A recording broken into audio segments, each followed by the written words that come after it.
Kami nagbabalik po dito sa Kaitan in Action with Boy Abunda, Alan Pia Pip. Handa na ba kayo manalo ng 2,000, 3,000, 5,000, 10,000 pesos? You know the rules of the game? Tayo tayo. Okay? Maritim, tulungan nyo kami. We're about to start in 3, 2, 1, go!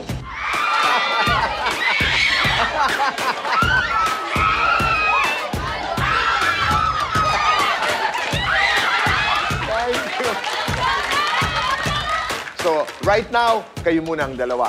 Pero walang talo dito. Ang hindi papalarin, may 2,000 peso consolation prize. Okay? Ready? 3, 2, 1, go!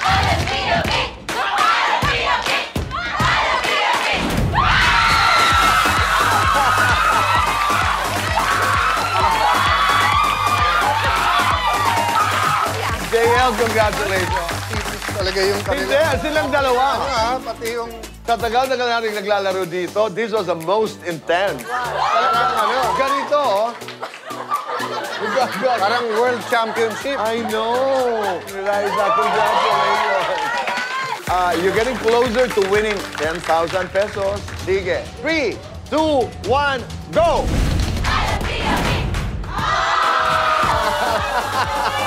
Meron pa tayo. Magpapaikot tayo ng ruleta. Meron pa rin pagkakataong manalo. Tara. Pag na-eksakto mo sa kahit anong white line, 10,000 pa rin. Ready? Go!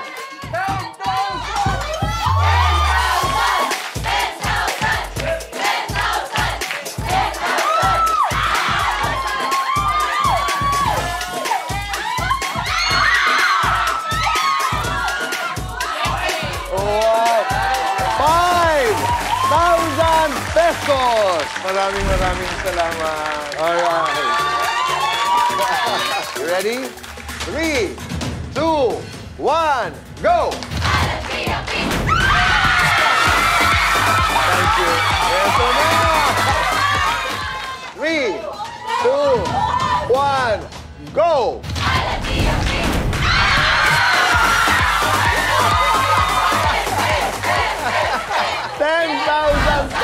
Thank you very much. Maraming salamat. Ngayon naman, katulad ng sinabi natin kanina, ay lahat uuwi na may regalo. Mula sa JC, maraming salamat. Insaymada mula sa La Luna Cafe.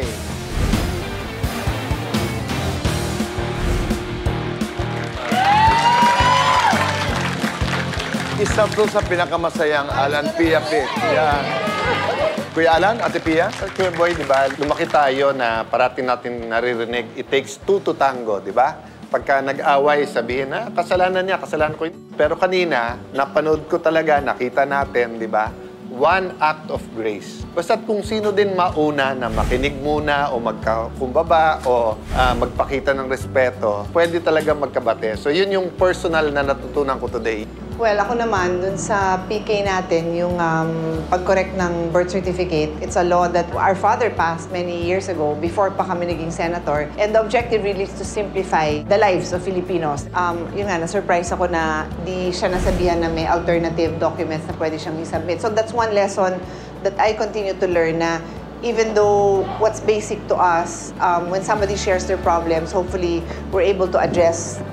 May ibang mga government officials listening also all over the country. Ang takeaway ko is, ang na-realize ko na nagagawa ng ating munting palabas ay yung intervention na pumunta kami dito dahil merong magme-mediate na aming iginagalang. One of the functions of the show is also to provide that personality na pwede nilang pakinggan na minsan wala sa environment. Dahil kaaway yung kapatid, dahil nagkakampihan. So they come to the show because they know na fair. Pinag-aaralan ni Kuya Alan, Ate Pia ang mga kaso at alam nilang maririnig nila ang tama. Maraming salamat sa inyong pakikinig. And it's time to say goodbye again for now. Well, I'm so happy to have our guests here, especially they're from my alma mater. And many of them are in the profession that I work very closely with and may shortage pa sa ating bansa. So I honor you for choosing this kind of profession. Right. May you have a fulfilling career and truly change lives. So thank you for joining us today. As our father, the late Senator Rene Cayetano used to say, huwag magpaapi, alam mo na patas. Kung may legal na kaalaman, mas may lalaban ang ating karapatan.